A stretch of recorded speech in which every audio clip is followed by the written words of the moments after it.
जब आपको घुटने में दर्द है तो नीचे बैठने में भी दर्द हो रहा है और उठने में भी दर्द हो रहा है। हाँ। आपको बैठने में पता लगेगा कि मेरे को बहुत टाइट लग रहा है घुटने में, या डिस्कम्फर्ट हो रहा है, खिंचाव हो रहा है। हर पेशेंट का डिफरेंट डिस्क्रिप्शन होता है। बट अगर ये हर बार नीचे बैठने में आपको तकलीफ है तो सबसे पहली चीज ये करो कि उस एक्टिविटी को अवॉइड करो जिस एक्टिविटी से दर्द बढ़ता है, जिस एक्टिविटी से तकलीफ होती है। बट उन लोगों के लिए खास तौर पे बताना चाहूंगा जिनको नी में पेन है, उनको अवॉइड करना चाहिए।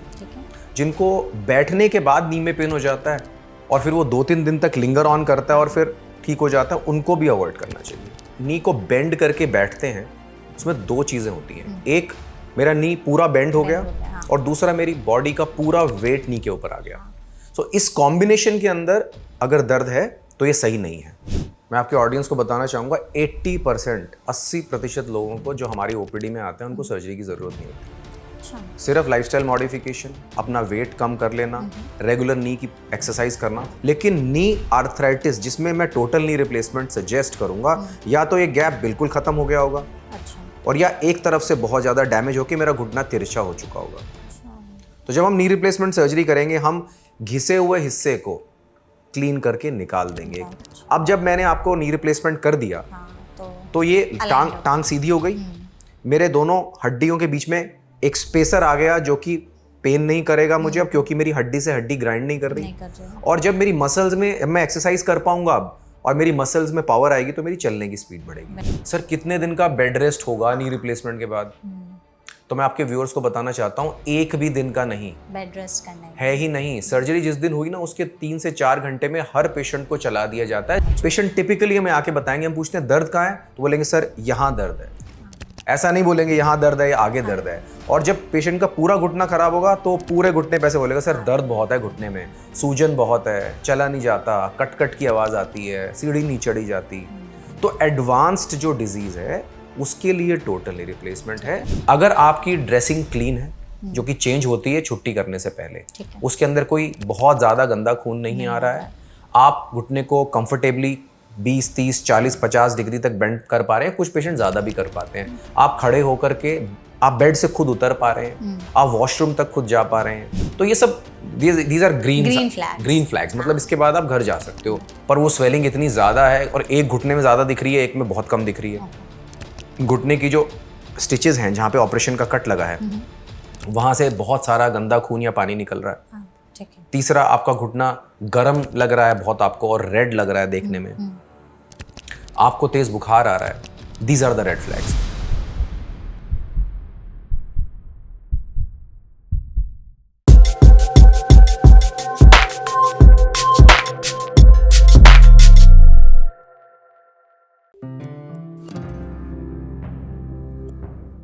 क्या आपको भी हाल फिलहाल में सीढ़ियां चढ़ने में तकलीफ हो रही है, या नीचे से उठकर खड़े होने में भी तकलीफ हो रही है? इवन जब आप पलाथी मार करके बैठते हैं तब बहुत ज़्यादा घुटनों में पेन हो रहा है। इतना ही नहीं, इंडियन टॉयलेट की यूज़ के वक्त भी जब आप उठते हैं तो घुटनों में ऐसा दर्द हो रहा है कि आपका हाथ सीधे घुटनों पर जा रहा है, तो ये अलार्मिंग साइंस हो सकते हैं, इसे बिल्कुल इग्नोर ना करें। इंडिया में आजकल नी पेन के केसेस बहुत ही ज़्यादा बढ़े हैं, जिस वजह से हमारी जो बहुत सारी चीज़ें हैं वो अफेक्ट हो रही हैं। हमारी सेडेंट्री लाइफस्टाइल की वजह से भी कई हद तक नी पेन, नी से रिलेटेड प्रॉब्लम्स बढ़ने लगी हैं। ऐसे में आज के समय में बहुत सारी ऐसी स्टडीज़ आई हैं, रिपोर्ट्स आई हैं, जिसमें यंगर जनरेशन को नी रिप्लेसमेंट जैसी चीज़ों के लिए जाना पड़ रहा है। और नी रिप्लेसमेंट को लेकर के भी लोगों के मन में कई ऐसी धारणाएं हैं कि घुटनों का पेन हुआ, इसका मतलब अब सीधे घुटने ही बदलवाने पड़ेंगे। एक्चुअली क्या नी रिप्लेसमेंट होता है, उससे लेकर के बहुत सारी तमाम चीज़ें हैं जो शायद लोग आज भी नहीं जानते हैं। तो आज के इस सेशन में हम इसी टॉपिक पर जानने समझने की कोशिश करेंगे कि आखिर नी रिप्लेसमेंट सर्जरी क्या होती है, इसकी नीड कब होती है, क्या बिना सर्जरी के भी कुछ समय तक अपने घुटनों को बचाया जा सकता है, total knee replacement, partial knee replacement, ऐसा भी कुछ टर्म होता है, ये क्या होता है, सर्जरी के बाद कौन सी चीज़ें रिस्ट्रिक्ट हो जाती हैं। तो अगर आप भी चाहते हैं नी रिप्लेसमेंट के बारे में हर एक चीज़, हर एक डिटेल जानना, तो आप एकदम सही जगह पर आए हैं। इस वीडियो को आप एंड तक ज़रूर देखिएगा, इसमें हम पूरी कोशिश करेंगे नी रिप्लेसमेंट के बारे में जानने समझने की, जिसके लिए हमारे साथ इस सेशन में जुड़े हुए हैं डॉक्टर पंकज वालेचा। तो डॉक्टर, सबसे पहले तो इस सेशन में आपका बहुत बहुत स्वागत है। Thank you so much. Thank you so much doctor, हमारे साथ इस सेशन में जुड़ने के लिए। हम कोशिश करेंगे आपके ज़रिए हमारी ऑडियंस तक नी रिप्लेसमेंट के बारे में, नी पेन जो आजकल इतना ज़्यादा कॉमन होते जा रहा है, जिसकी वजह से हर एक जनरेशन सफ़र कर रही है, उसके बारे में प्लीज़ बताइए। तो बिना किसी देरी के सेशन को शुरू करते हैं। सबसे पहले हम यही चाहेंगे डॉक्टर कि आई एम श्योर आपके पास आए दिन बहुत सारे ऐसे पेशेंट्स आते होंगे। हम लोग पहले सोचते थे कि घुटनों का जो दर्द है वो मोस्टली जो ओल्डर जनरेशन है उनमें होता होगा। आपने अभी तक सबसे यंगेस्ट केस कौन सा देखा है जो घुटनों के दर्द से आया और शायद आगे चल करके आपको उनमें सर्जरी की ज़रूरत पड़ गई? Thanks for your question. सब ऑडियंसेस के लिए मैं बताना चाहूँगा कि नी आर्थराइटिस ऐसा नहीं है कि सिर्फ ओल्ड एज में ही होता है, ये ओल्ड एज में ज़्यादा होता है। जैसे जैसे अवेयरनेस बढ़ रही है, लोगों को पता है कि ऐसा प्रिजम्पशन या ऐसा मन में नहीं सोच लेना कि मेरे को घुटने में दर्द है तो मसल खिंची होगी, वो नी आर्थराइटिस भी हो सकता है। इसके लिए जो पेशेंट सही वक्त पे हमारे पास पहुंचते हैं उनको हम सही गाइडेंस दे पाते हैं। ठीक है। यंग एज ग्रुप मतलब 30 से 35 साल की उम्र में या उससे यंगर एज ग्रुप में भी घुटने का आर्थराइटिस हो सकता है, जिसको रूमेटॉइड आर्थराइटिस या गठिया बाई कहते हैं। हाँ। ये एक ऐसी प्रॉब्लम है जो कि यंगर पॉपुलेशन को अफेक्ट कर सकती है। हालांकि अगर गठिया बाई किसी को नहीं है तब भी नी में अगर पेन है तो वो आर्थराइटिस की शुरुआत हो सकती है और हमें उसके लिए डॉक्टर से ज़रूर मिलना चाहिए। ठीक है। आपने बताया कि यंगर जनरेशन में इस तरीके की प्रॉब्लम बहुत ज़्यादा बढ़ गई है। पहले हमें लगता था कि ये बड़े बूढ़ों की बीमारी है। ऐसे भी हमारे पास एक छोटा सा रैपिड फायर है और उसमें हमारे कुछ सवाल हैं, तो आप प्लीज़ बताइएगा कि क्या ये चीज़ें इशारा करती हैं कि अब नी सर्जरी की नीड है या उसको समय रहते कुछ करेक्ट किया जा सकता है। सबसे पहले अगर अचानक से बहुत ज़्यादा घुटनों में पेन होने लगे कि आप जब सीढ़ियाँ चढ़ रहे हैं तो 2-3 कदम भी नहीं चढ़ पा रहे हैं, तो क्या ये एक रेड फ्लैग है? ये एक रेड फ्लैग है, बट अगर आपकी एज 20-30 इस एज ग्रुप में है तो कॉमनेस्ट प्रॉब्लम होती है कॉन्ड्रोमलेशिया। ये क्या होती है? कॉन्ड्रोमलेशिया होता है हमारे घुटने के कार्टिलेज का जो गद्दी होती है उसका कमज़ोर हो जाना। अच्छा। और हम देख रहे हैं कि यंगस्टर्स में जो लार्जली घर में ही रहते हैं, वर्क फ्रॉम होम करते हैं, सनलाइट को एक्सपोज नहीं होते हैं, सेडेंट्री लाइफस्टाइल होता है, उनको ये होने का चांस बहुत रहता है। और ये प्रॉब्लम मेडिकेशंस दे के, लाइफस्टाइल मॉडिफाई करके, एक्सरसाइजेस बता के कंट्रोल की जा सकती है। इसी में है कि हमारे यहाँ कल्चर है, खास करके बहुत सारी ऐसी चीज़ों में जब हम ज़मीन पर बैठते हैं तो ज़मीन पर पलाथी मार के बैठने से घुटनों पर बहुत ज़्यादा प्रेशर आता है और कई तो ऐसे लोग हैं जो बिना हाथ के सहारे के खड़े ही नहीं हो पाते। तो अगर आपको यंगर जनरेशन में भी बिना हाथ के सहारे के खड़े होने में तकलीफ हो रही है, पलाथी मार करके बैठ के उठने में, तो क्या ये भी एक अलार्मिंग सिचुएशन है? 2-3 मतलब हो सकते हैं इस बात के। एक, आपकी मसल्स बहुत कमज़ोर हैं, ठीक है। वो लोग भी नीचे बैठ करके ऊपर नहीं उठ पाते, उनको कहीं सपोर्ट की ज़रूरत पड़ती है। दूसरा, जब आपको घुटने में दर्द है तो नीचे बैठने में भी दर्द हो रहा है और उठने में भी दर्द हो रहा है। हाँ। आपको बैठने में पता लगेगा कि मेरे को बहुत टाइट लग रहा है घुटने में, या डिस्कम्फर्ट हो रहा है, खिंचाव हो रहा है। हर पेशेंट का डिफरेंट डिस्क्रिप्शन होता है। लेकिन अगर आपको तकलीफ है, हमारे कंट्री में क्या है कि कुछ आज पूजा है, घर में किसी की शादी है, तो उसमें नीचे बैठना पड़ रहा है, तो लोग कर लेते हैं फोर्सिबली उसको। बट अगर ये हर बार नीचे बैठने में आपको तकलीफ है तो सबसे पहली चीज ये करो कि उस एक्टिविटी को अवॉइड करो जिस एक्टिविटी से दर्द बढ़ता है, जिस एक्टिविटी से तकलीफ होती है, और तुरंत एक डॉक्टर को दिखाओ कि एक्चुअली हो क्या रहा है। Do not self treat it. खुद से दवाई लेते हैं ना घर में जब, तो उसमें वो चीज़ डिले होती है, पोस्टपोन होती है, प्रॉब्लम बढ़ जाती है। ठीक है, तो ये भी एक चीज़ है। हमारे यहाँ इंडियन टॉयलेट का पहले इस्तेमाल होता था, अब ज़्यादातर लोग वेस्टर्न टॉयलेट की तरफ अडेप्ट कर रहे हैं। इंडियन टॉयलेट में बैठने से वैसे तो कहा जाता है कि आपके ओवरऑल पॉस्चर के लिए, गट के लिए, सभी चीज़ों के लिए अच्छा है, लेकिन घुटनों के लिए खराब है, ऐसा बोला जाता है। आप इस बात से अग्री करते हैं? अगर किसी इंसान को घुटने में दर्द नहीं है, देयर इज नो प्रॉब्लम। मैं नहीं रोकता किसी को ज़मीन पे बैठने से, इंडियन टॉयलेट यूज़ करने से, अगर उनको नी में कभी पेन नहीं हुआ या वो करने से उनको नी में पेन नहीं होता। बट उन लोगों के लिए खास तौर पे बताना चाहूँगा जिनको नी में पेन है, उनको अवॉइड करना चाहिए। ठीक है। जिनको बैठने के बाद नी में पेन हो जाता है और फिर वो 2-3 दिन तक लिंगर ऑन करता है और फिर ठीक हो जाता है, उनको भी अवॉइड करना चाहिए। इसका मतलब उससे इन्फ्लेमेशन होती है अंदर। जब हम नी को बेंड करके बैठते हैं, उसमें 2 चीज़ें होती हैं। एक, मेरा नी पूरा बेंड हो गया, हाँ। और दूसरा, मेरी बॉडी का पूरा वेट नी के ऊपर आ गया। सो इस कॉम्बिनेशन के अंदर अगर दर्द है तो ये सही नहीं है। देखिए, जब लोग पालती मार के बैठते हैं, स्पेशली बिस्तर पे, इंडिया में बहुत सारे लोग बेड पे बैठ के खाना खाते हैं, उसके अंदर आपका नी बेंड तो हो रहा है पर बॉडी वेट नहीं आ रहा उसमें। हाँ। तो वो बहुत लोग कंफर्टेबली कर पाते हैं, and we don't stop the patients. ठीक है। डॉक्टर, एक ऐसी चीज़ कही जाती है कि वॉकिंग हो गया, जॉगिंग हो गया, या जो कार्डियो एक्सरसाइजेस होते हैं वो आपके दिल के लिए अच्छे हैं पर आपके घुटनों के लिए नहीं है। इसीलिए तो कार्डियो कहते हैं उनको। हाँ, एग्जैक्टली। सो क्या ये सच है, मतलब कि अगर आप बहुत ज़्यादा जॉगिंग करते हैं या फिर ब्रिस्क वॉक करते हैं तो उससे आपके घुटनों पर प्रेशर ज़्यादा पड़ता है और डैमेज होने के चांसेस बढ़ सकते हैं?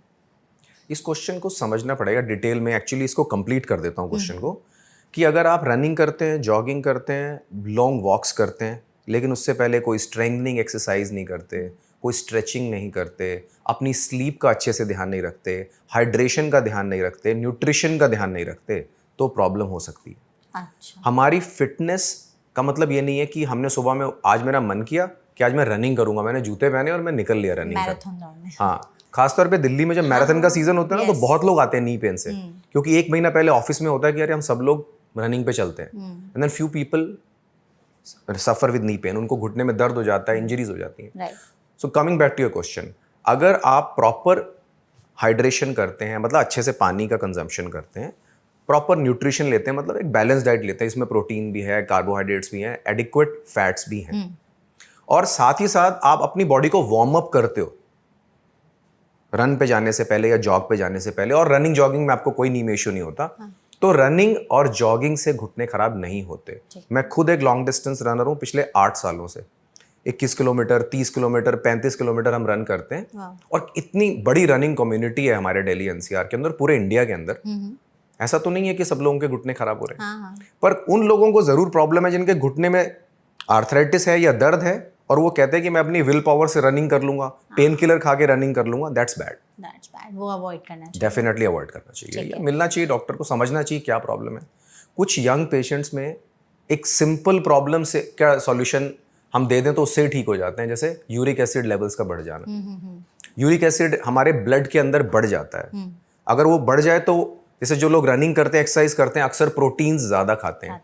प्रोटीन ज़्यादा खाते हैं तो उसका बाय प्रोडक्ट होता है, प्रोटीन्स के ब्रेकडाउन से यूरिक एसिड बनता है, और अगर हमारे बॉडी में वो एक्यूमुलेट हो रहा है तो जॉइंट्स में पेन होता है। तो आप डॉक्टर के पास जाओगे, मैं टेस्ट करेंगे, वो ठीक अगर नहीं है तो दवाई देंगे, उससे नी पेन ठीक हो जाएगा। ओके, ठीक। So few things are very simple, अगर हम टाइम से डॉक्टर को कंसल्ट कर ले तो। ग्रेट। तो आपने जो चीज़ें हमें बताई उससे आई एम श्योर हमारी ऑडियंस को एक आइडिया लग गया होगा कि नी पेन कितना ज़्यादा तकलीफदेह हो सकता है अगर उसको समय रहते सही नहीं किया जाए तो। डॉक्टर, इसमें लोगों को ये भी लगता है कि अगर घुटने का दर्द है इसका मतलब सीधे सर्जरी की ही नौबत आएगी, बट उससे पहले क्योंकि हमारे इंडिया में लोग सर्जरी ज़्यादातर अवॉइड करना चाहते हैं, तो वो खुद से ही बहुत सारे नॉन सर्जिकल मेथड्स ट्राई करते हैं, जिसमें कई बार वो अपने घुटने को और ख़राब कर देते हैं। आप कुछ ऐसे मिथ्स या चीज़ें बताना चाहेंगे हमारी ऑडियंस को अलर्ट करने के लिए कि अगर आप सर्जरी से बचना चाहते हैं वो अलग चीज़ है, बट उसके कारण आप अपने घुटने को और ख़राब मत करिए, इन चीज़ों को अवॉइड करें और कभी भी ना करें।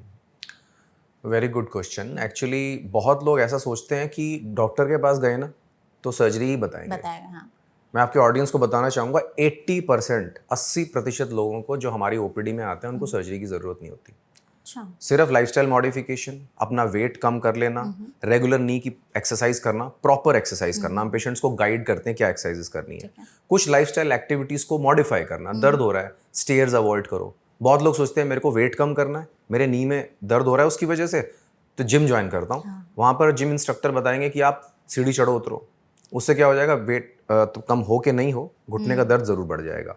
तो हमें कस्टमाइज करना है ट्रीटमेंट को कि आपको क्या चीज़ चाहिए हर पेशेंट के हिसाब से। जैसे मैंने आपको बताया था यूरिक एसिड के बारे में, तो वो टेस्ट भी हम कर लेते हैं, स्पेशली पीपल जिनकी एज 45 साल से कम है। ठीक है। उसमें हमें पता है कि कम चांस है नी आर्थराइटिस होने का, हो सकता है। एक प्रॉपर एक्सरे भी किया जाता है और ब्लड टेस्ट भी किया जाता है, उससे हमें पता लग जाता है। बहुत लोगों को बोनी पेन्स होते हैं, मतलब हड्डी का दर्द है, घुटने के ऊपर की हड्डी में दर्द है, वो सोच रहे हैं मेरे घुटने में दर्द है, तो ज़रूरी नहीं है वो आर्थराइटिस हो। विटामिन डी की कमी से भी हड्डियों में दर्द हो सकता है, तो उसको सप्लीमेंट किया जाता है। तो ये कुछ बेसिक इंस्ट्रक्शंस हैं जो हम पेशेंट्स को देते हैं, और 80% लोग उससे ठीक हो जाते हैं।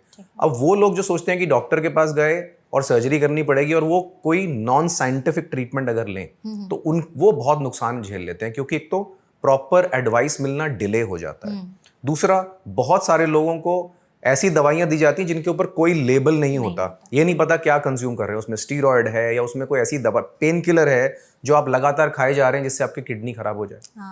तो वो डेफिनेटली अवॉइड करना चाहिए। एटलीस्ट साइंटिफिक ट्रीटमेंट लो। आप कुछ घरेलू नुस्खा ट्राई करना चाहते हो जो आपके परिवार में चला आ रहा है, जरूर करो। वो हर्बल मेडिकेशन की तरह है वो, उसका प्रॉब्लम नहीं है हमें, अनटिल अनलेस आप उसको एक्सेस में कर रहे हो। ठीक है। बट डेफिनेटली प्रॉब्लम को एड्रेस करना चाहिए, जाके मिलना चाहिए डॉक्टर से। ठीक है। तो हम अगर बिना इस तरीके के मेथड्स के ही सर्जरी कुछ दिनों तक अवॉइड करना चाहें तो कुछ नॉन सर्जिकल मेथड्स हैं घुटने के दर्द से छुटकारा पाने के लिए? बहुत सारे हैं। सबसे पहले तो हम ये आइडेंटिफाई करते हैं ये जो नी पेन हो रहा है ये किस वजह से हो रहा है। ठीक है। गद्दी कमजोर हुई, उसको कॉन्ड्रोमेलेशिया कहते हैं, तो उसके लिए कार्टिलेज को, गद्दी को ताकत देने की दवाइयां दी जाती हैं, एक्सरसाइज दी जाती हैं, लाइफस्टाइल मॉडिफिकेशंस दी जाती हैं। ये बेसिक ट्रीटमेंट है, इससे बहुत लोग इंप्रूव कर जाते हैं। दूसरा लेवल आता है कि हम ये चेक करते हैं एक्सरे करके कि घुटने की, हमारी जो टांगे हैं उनकी अलाइनमेंट तो खराब नहीं है। बहुत लोगों को आई एम श्योर आपने देखा होगा जिनको बो लेग्स हो जाती हैं, मतलब उनकी टांगों की जो घुटना है उनके बीच में वो खुल जाते हैं, घुटने ऐसे हो जाते हैं। राइट। तो जब वो चलते हैं तो उनकी वॉक भी चेंज हो जाती है, डक वॉक शायद। डक वॉक हो जाती है। अब शुरुआत में डक वॉक नहीं होती, लेकिन हमें अपने एक्सपीरियंस से पता लग जाता है ये बो लेग शुरू हो गया, तो उसके लिए एक स्पेशल एक्सरे किया जाता है जिसको अलाइनमेंट एक्सरे कहते हैं। वो एक्सरे करके हम जज करते हैं कितनी बोइंग है। अगर बोइंग बहुत ज्यादा नहीं है तब भी दवाइयों से ठीक कर लेते हैं।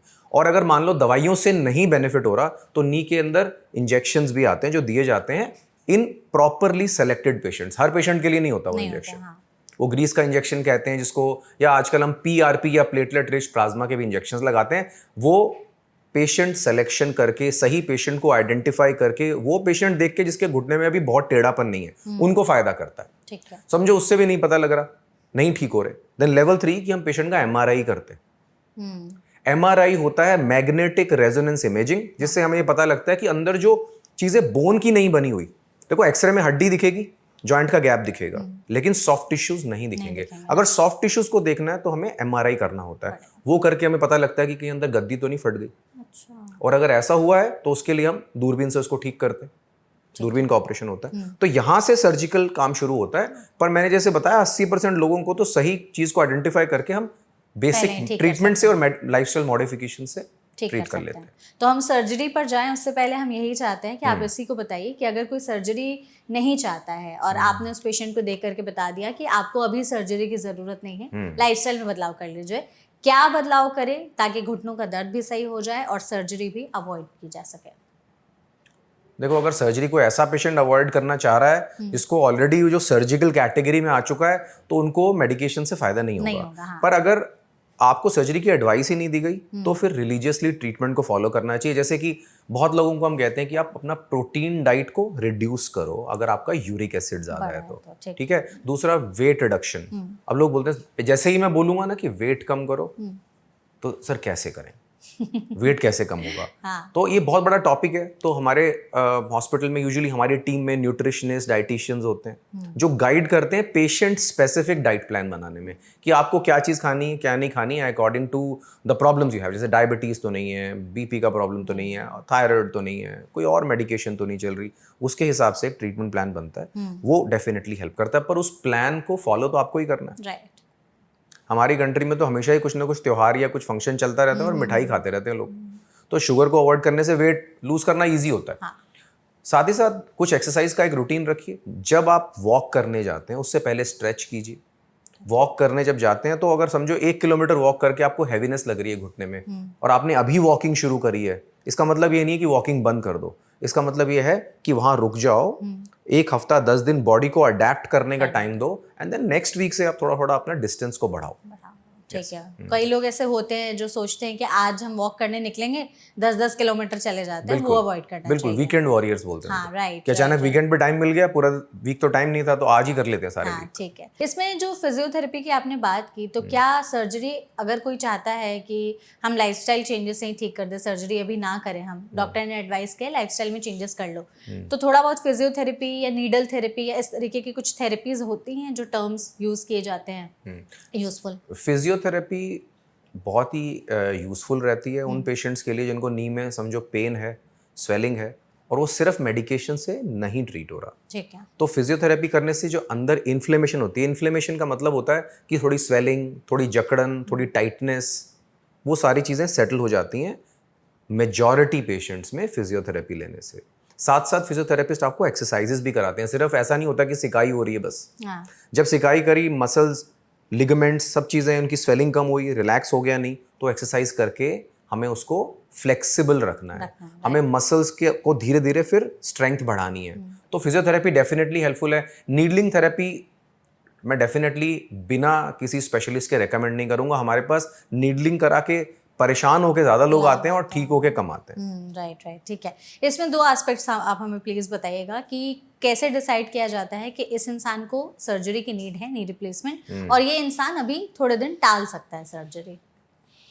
अगर समझो कि घुटने का जो जॉइंट है उसके एक्सरे में, जो कि खड़े होके किया जाता है, उसके अंदर अगर दो हड्डियों के बीच में गैप रिड्यूस हो रहा है, हाँ, तो हम सेकंड चीज़ करते हैं कि घुटने की अलाइनमेंट चेक करते हैं। अगर वो भी सही है तो डेफिनेटली उनको मेडिकेशंस, एक्सरसाइजेज, वेट रिडक्शन, जो सारी बातें हमने करी वो करके कंसिस्टेंटली करके फ़ायदा मिलता है। ठीक है। अब समझो कि अगर जब आप मेरे पास आए तो आपके नी की दोनों बोन्स एक दूसरे से टच हो गई हैं, और आप जनरली पेशेंट्स बोलेंगे सर मैं 8-10 महीने से इस नी पेन से परेशान हूँ, ये नहीं ठीक हो रहा, पेन किलर खा लूँ तो लगता है कुछ नहीं है, और अगर पेन किलर नहीं खाऊं तो सुबह में उठ के बेड से वॉशरूम तक जाने में भी प्रॉब्लम होती है। हाँ। तो अगर ऐसा हो रहा है तो ये वो पेशेंट्स होते हैं जहां पर हम सर्जरी के बारे में बात करते हैं, पेशेंट को समझाते हैं कि सर्जरी आपको फायदा करेगी, और उसके बाद आगे का प्रोसेस शुरू करते हैं। और जो यंगर जनरेशंस होती हैं, जो हम बात भी कर रहे थे, तो उनमें सर्जरी की नीड आती है या उनके लिए कुछ अलग चीज़ होती है?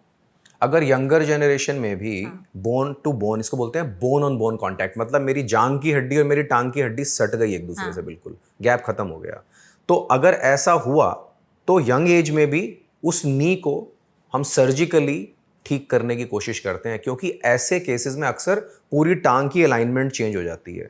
क्योंकि अगर एक तरफ का गैप घिस गया और एक तरफ पे नहीं घिसा तो टेढ़ापन आ जाएगा घुटने के अंदर। जब टेढ़ापन आ जाता है तो वो टेढ़ापन बहुत दर्द करता है, तो उसको करेक्ट करने के लिए एक सर्जरी होती है जिसको ऑस्टियोटमी कहा जाता है।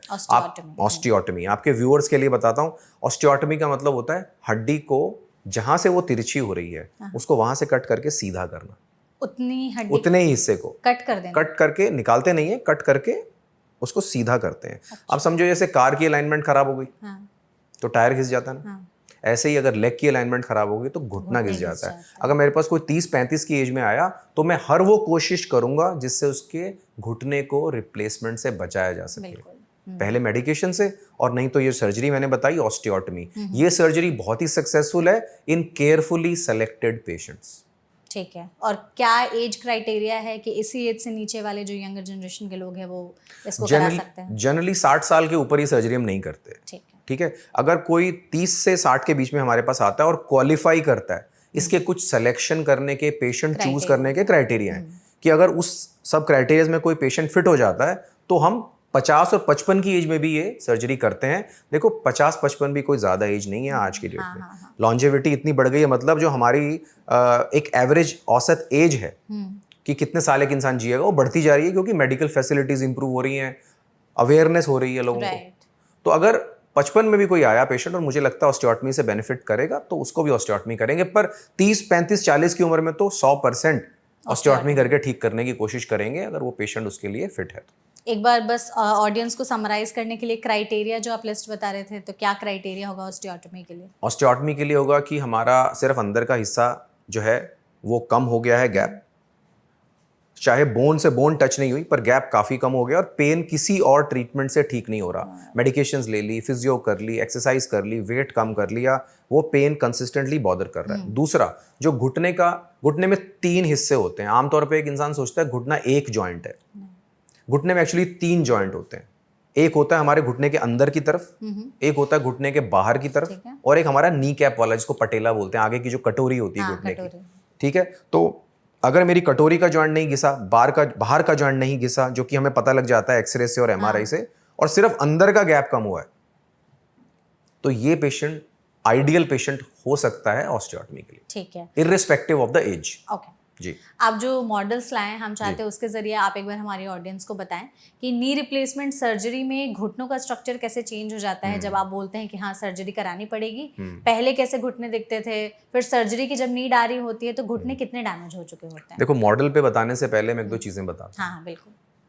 जब हम नी रिप्लेसमेंट सर्जरी करते हैं तो नी रिप्लेसमेंट सर्जरी से 3 डेफिनेट बेनिफिट्स होते हैं। ठीक है। एक, जो घुटना हमारा टेढ़ा हो गया था वो सीधा हो जाता है। 2, हमारे घुटने के अंदर से जो दर्द आ रहा था आर्थराइटिस की वजह से वो ठीक हो जाता है।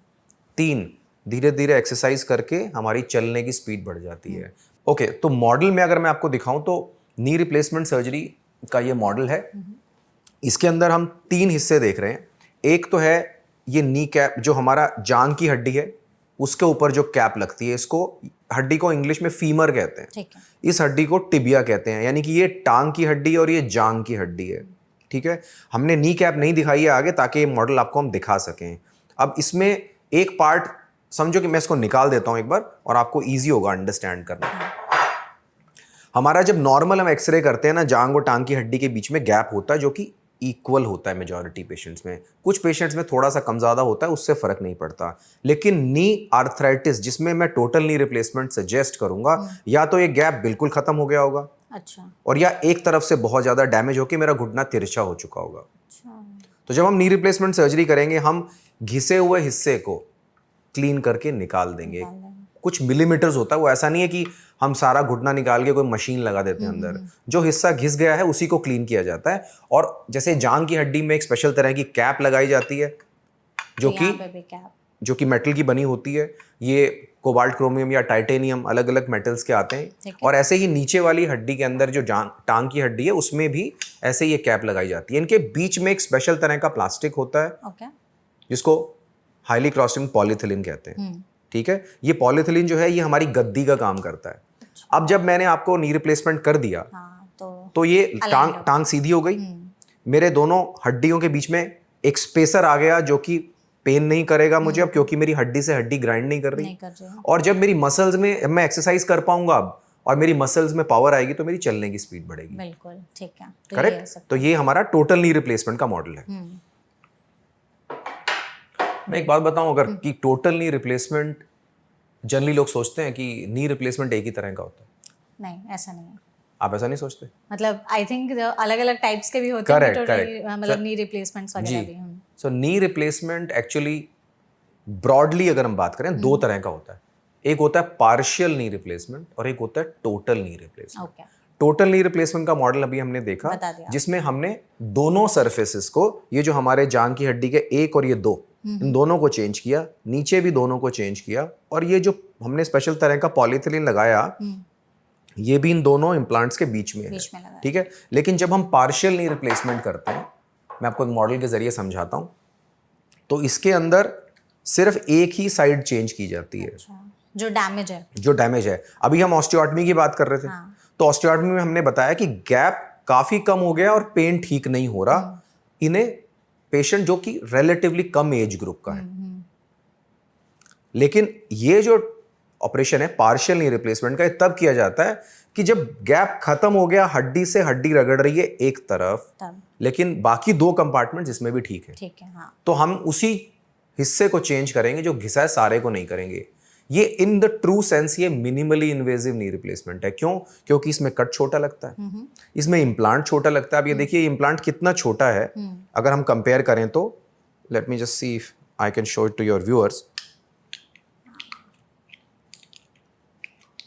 ओके, तो ये हमारे इम्प्लांट के 3 हिस्से होते हैं। ये जांग की हड्डी में लगता है, ये टांग की हड्डी में लगता है, और ये बीच में इसके एक प्लास्टिक होता है। कंपैरेटिवली टोटल के बहुत छोटे हैं के साइज। हाँ। मतलब 20-30% साइज होगा इसका। हाँ। सिर्फ तो जब हमारा एक ही साइड घिसी है तो हम, मतलब क्या हुआ, 1/3 घुटने को चेंज कर रहे हैं, 2/3 घुटने को नहीं चेंज कर रहे, टच भी नहीं कर रहे। कोई भी लिगामेंट कट नहीं होता। देखो नी रिप्लेसमेंट जब हम करते हैं ना, तो घुटने के अंदर जो 4 मेजर लिगामेंट होते हैं उनमें से 1 लिगामेंट या 2 लिगामेंट्स को कट किया जाता है डिफरेंट टेक्निक्स के अंदर। ये टोटल के अंदर, मतलब या तो 1 लिगामेंट तो हर टोटल नी रिप्लेसमेंट में कट होता है। ACL बोलते हैं उसको, काफी कॉमनली लोग जानते हैं ACL के बारे में। और अगर दूसरी टेक्निक है उसमें ACL और PCL, अगर मतलब PCL डैमेज्ड है या टेक्निक हमारी ऐसी है कि इसमें PCL की जरूरत नहीं है, तो दोनों लिगामेंट कट होंगे। पार्शियल नी रिप्लेसमेंट में एक भी लिगामेंट कट नहीं होता। छोटे इंसिजन से, छोटे कट से ऑपरेशन होगा, एक भी लिगामेंट कट नहीं होगा, 2/3 घुटना आपका नेचुरल प्रिजर्व होगा। तो इसीलिए पेशेंट्स को बहुत जल्दी रिकवरी होती है और बहुत नेचुरल फीलिंग आती है इस नी में। ऐसा लगता ही नहीं कि रिप्लेसमेंट हुई है। बिल्कुल ठीक है ना। तो जैसे एक पार्ट इसमें ये लग गया और दूसरा पार्ट हम नीचे की हड्डी में लगाते हैं और ये ऐसे फिट हो जाता है, और इन दोनों के बीच में ये स्पेशल तरह का एक प्लास्टिक आ जाता है हाँ, एंड दैट्स अबाउट इट। ठीक है। ठीक है, हमने देखा है पार्शियल नी, अक्सर लोग ये भी पूछते हैं सर कितने दिन में नॉर्मल लाइफ हो जाएगी सर्जरी के बाद। तो अगर मैं पार्शियल नी रिप्लेसमेंट करूं तो मेरे बहुत सारे पेशेंट 4 वीक्स के अंदर ओपन जिम में एक्सरसाइज कर रहे होते हैं, 4 ही हफ्तों में। 4 ही हफ्तों में। हालांकि हर पेशेंट के लिए अलग अलग हो हाँ, सकता है obviously, ना। हाँ। ये एक एवरेज टाइम मैं बता रहा हूँ, कुछ लोग इससे भी जल्दी एक्टिव हो जाते हैं और कुछ लोग थोड़ा 6 time हफ्ते लगता 8 है। हफ्ते भी ले लेते हैं। और टोटल नी रिप्लेसमेंट में भी एक एवरेज टाइम इतना ही है, 6 हफ्ते हम बोलते हैं ठीक है। कि आप अपनी नॉर्मल एक्टिविटीज में आ जाओगे। लेकिन अक्सर लोग सोचते हैं, एक कॉमन क्वेश्चन मैं बताता हूँ आपको, लोग पूछते हैं कि सर कितने दिन का बेड रेस्ट होगा नी रिप्लेसमेंट के बाद। तो मैं आपके व्यूअर्स को बताना चाहता हूँ, एक भी दिन का नहीं बेड रेस्ट करना है ही नहीं। सर्जरी जिस दिन हुई ना उसके 3 से 4 घंटे में हर पेशेंट को चला दिया जाता है, जब तक कि कोई स्पेसिफिक ऐसी सिचुएशन ना हो जिसकी वजह से हमें उनको रोकना पड़े, या उनकी समझो कि दूसरी तीसरी नी रिप्लेसमेंट हो रही है, रिवीजन सर्जरी कहते हैं, तब स्पेशल केसेस में ही पेशेंट को होल्ड करते हैं वजन डालने से, वरना सेम डे चलाते हैं, चाहे वो टोटल नी रिप्लेसमेंट हो या पार्शियल। आपने जो हमें पार्शियल नी रिप्लेसमेंट के बारे में बताया, तो फिर हमारी ऑडियंस तो यही चाहेंगे कि टोटल जाए ही ना, हम हमेशा पार्शियल ही ऑप्ट करें। बिल्कुल। तो इसमें भी कुछ ऐसा है कि यही लोग एलिजिबल है पार्शियल के लिए और यही लोग एलिजिबल है टोटल के लिए? यस, एलिजिबिलिटी क्राइटेरिया है। जो 3 कंपार्टमेंट बताए घुटने के हमने, बाकी 2 ठीक होने चाहिए। ठीक है। नहीं तो पार्शियल नी रिप्लेसमेंट का रिजल्ट अच्छा नहीं आएगा लॉन्ग टर्म में। हम ये भी तो चाहते हैं कि सर्जरी का रिजल्ट लंबे समय तक अच्छा है, अच्छा चले, बिल्कुल। ठीक है। तो पार्शियल नी रिप्लेसमेंट उन पेशेंट्स के लिए जिनको बहुत दर्द है, हड्डी से हड्डी बिल्कुल सट गई है और एक ही कंपार्टमेंट खराब है। डैमेज। पेशेंट टिपिकली हमें आके बताएंगे, हम पूछते हैं दर्द कहाँ है, तो बोलेंगे सर यहाँ दर्द है। ऐसा नहीं बोलेंगे यहाँ दर्द है या आगे दर्द है। और जब पेशेंट का पूरा घुटना खराब होगा तो पूरे घुटने पे ऐसे बोलेगा सर दर्द बहुत है घुटने में, सूजन बहुत है, चला नहीं जाता, कट कट की आवाज आती है, सीढ़ी नहीं चढ़ी जाती। तो एडवांस्ड जो डिजीज है उसके लिए टोटल रिप्लेसमेंट है। जबकि एक ही कंपार्टमेंट की, अगर किसी का दांत एक हिल रहा है, थोड़ी ना उसके बाजू वाले दांत को भी चेंज करेंगे। तो जो खराब है उसको चेंज करें और जितना खराब है उतने को ही चेंज करें। बिल्कुल। जो आप हमें इम्प्लांट्स बता रहे थे डॉक्टर, तो इम्प्लांट्स एग्जैक्टली बने किस चीज़ के होते हैं और इनकी कोई एक्सपायरी डेट होती है कि आज रिप्लेसमेंट सर्जरी हुई तो कितने सालों तक टिके रहेंगे ये? देखो, मोस्टली जो साइंटिफिक स्टडीज हैं उनके अंदर, मैं दूसरा क्वेश्चन पहले आंसर कर रहा हूँ, उनके अंदर 15 से 20 साल लाइफ होनी चाहिए एक well performed total knee replacement की या पार्शियल नी रिप्लेसमेंट की। तो एक तो ये आंसर हो गया कि 15 से 20 साल एवरेज है। इससे ज़्यादा भी चलता है क्या? चल सकता है। किसी का बॉडी वेट ज़्यादा है, कोई किसी की बोन्स कमज़ोर हैं, तो उससे पहले भी उसकी लाइफ कम भी हो सकती है, क्योंकि वो लूज हो गया, क्योंकि हड्डी जो है वो फाउंडेशन है, वो नींव है हमारे इम्प्लांट की। अगर हड्डी कमज़ोर है तो इम्प्लांट जल्दी लूज हो सकता है। अब वो किस चीज़ का बना होता है? मोस्टली इम्प्लांट्स कोबाल्ट क्रोमियम के बने होते हैं या टाइटेनियम के बने होते हैं, या कुछ इम्प्लांट्स ऐसे होते हैं जो कोबाल्ट क्रोमियम के बने होते हैं और उनके ऊपर टाइटेनियम की स्पेशल कोटिंग होती है। जैसे कि ये इम्प्लांट जो मैं आपको दिखा रहा था, ये कोबाल्ट क्रोम का बना हुआ और इसके ऊपर टाइटेनियम की कोटिंग है। ये इसलिए की जाती है, एक तो टाइटेनियम बायो इनर्ट है। बायो इनर्ट का मतलब होता है वो शरीर में एलर्जिक रिएक्शंस नहीं करता। बहुत सारी फीमेल्स इस चीज़ को जानती होंगी कि कुछ हमने ज्वेलरी पहनी और उससे कान में कुछ एलर्जी हो गई, नाक में कुछ एलर्जी हो गई, रैशेज वगैरह। तो ये कॉमन नहीं है, हाईली अनकॉमन है, पर फिर भी अगर हम ये इम्प्लांट यूज करते हैं तो टाइटेनियम से एलर्जिक रिएक्शंस ना के बराबर, मिनिमल है, बहुत ज्यादा मिनिमल है। दूसरा फायदा कि इसका जो सरफेस है वो ज्यादा स्मूथ हो जाता है, तो ये जो नीचे जो प्लास्टिक है ना उसकी घिसावट कम करती है। और क्या प्राइसेस होते होंगे इनके इम्प्लांट्स के? देखो, इम्प्लांट के प्राइसेस तो गवर्नमेंट ऑफ इंडिया ने कैप किए हुए हैं। ठीक है। 60,000 से लेके 80,000 के बीच में रेंज है। वो कोई भी नी रिप्लेसमेंट का इम्प्लांट हो, वो दुनिया में कहीं भी बन रहा हो, अगर इंडिया में मिल रहा है तो इसी रेंज में मिलेगा। Nobody can change it. Great, ठीक है। तो 60 से 80,000। और अगर ओवरऑल हमें सर्जरी की कॉस्टिंग जाननी हो, पार्शियल की भी और टोटल की भी, तो कितनी होती होगी ऑन एन एवरेज? देखो, पार्शियल और टोटल की सर्जरी के खर्च में कोई बहुत फर्क नहीं है, क्योंकि इम्प्लांट की कॉस्ट में कोई बहुत फर्क नहीं है। लेकिन आपके व्यूअर्स देखो पूरे इंडिया से इस प्रोग्राम को देख रहे होंगे।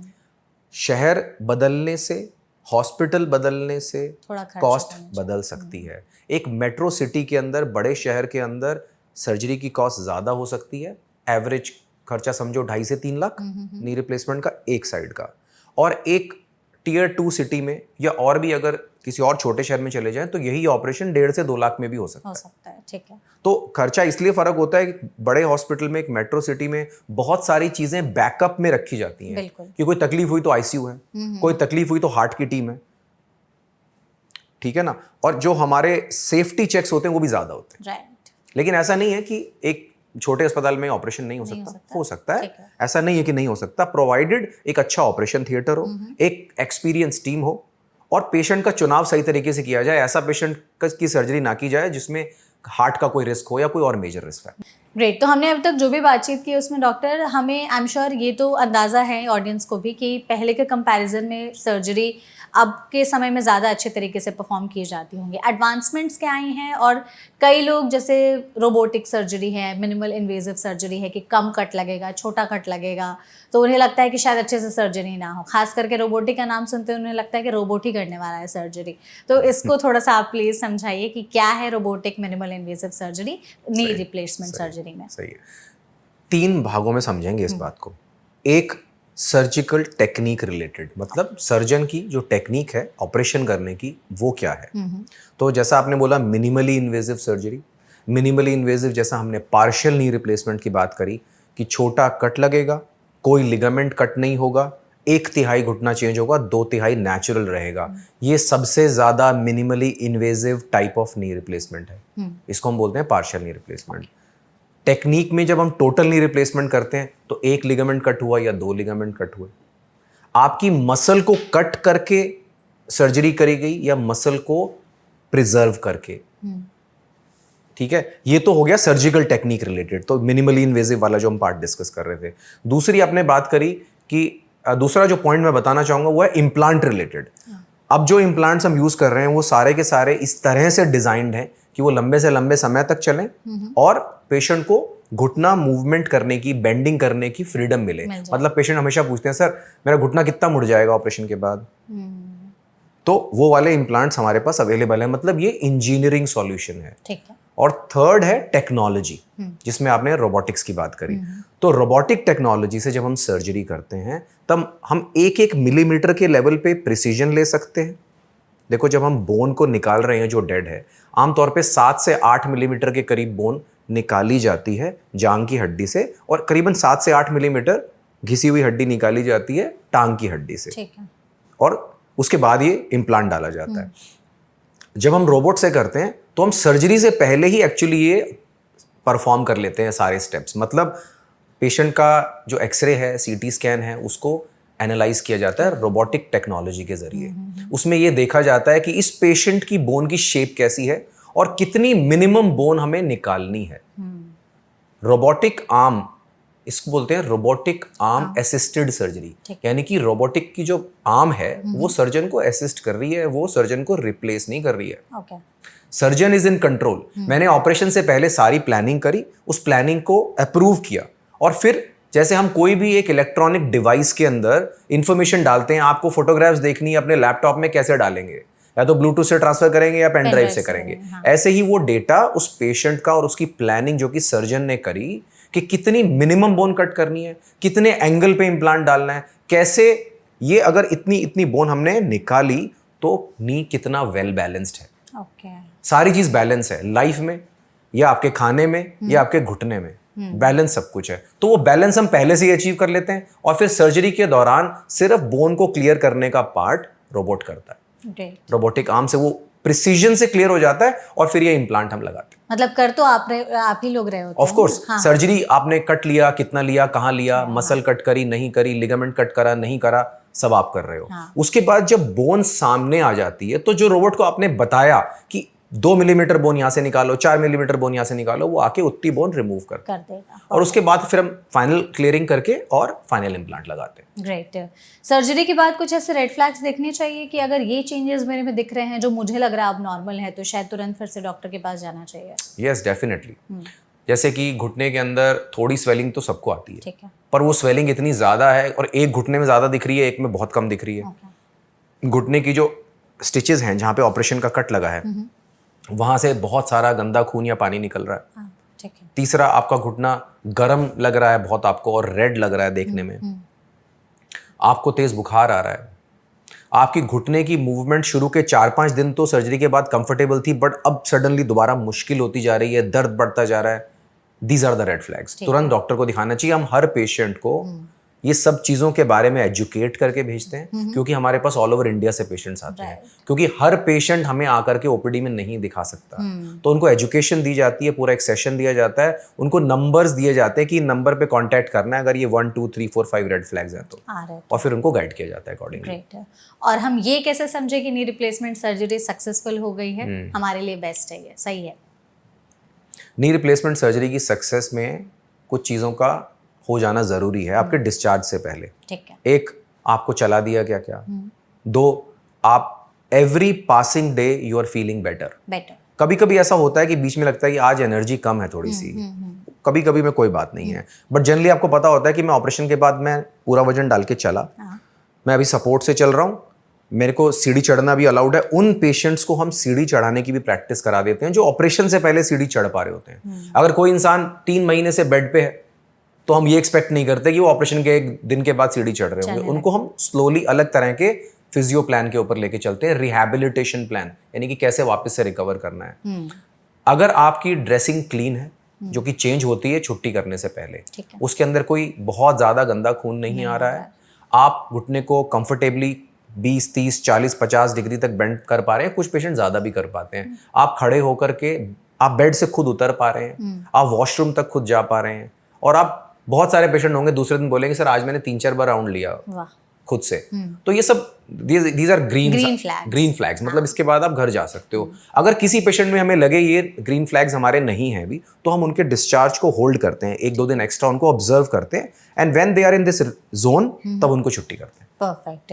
तो आई थिंक इस सेशन में हम लोगों ने जो भी बातचीत की है वो हमारी ऑडियंस के लिए बहुत यूज़फुल होगी, खास करके जो लोग सोच रहे हैं नी रिप्लेसमेंट सर्जरी के बारे में और उनके मन में तमाम कन्फ्यूजन है, तो डॉक्टर ने बहुत ही आसानी से सभी सवालों के जवाब देकर के उसको क्लियर किया है। आई एम श्योर आपको भी ये सेशन बहुत ज़्यादा हेल्पफुल लगा होगा। Thank you so much doctor हमारे साथ जुड़ने के लिए और इतनी वैल्यूएबल इन्फॉर्मेशन हमारे साथ शेयर करने के लिए। Thank you so much. Thank you so much audience, इस वीडियो को यहाँ तक देखने के लिए। इसे शेयर ज़रूर करिएगा अपने बाकी फ्रेंड्स और फैमिली के साथ, खास करके उन लोगों को जो आपको लगता है कि शायद नी रिप्लेसमेंट सर्जरी के बारे में सोच रहे हैं। ऐसे और भी सेशंस के लिए फॉलो करते रहिए NBT लाइव। Thank you.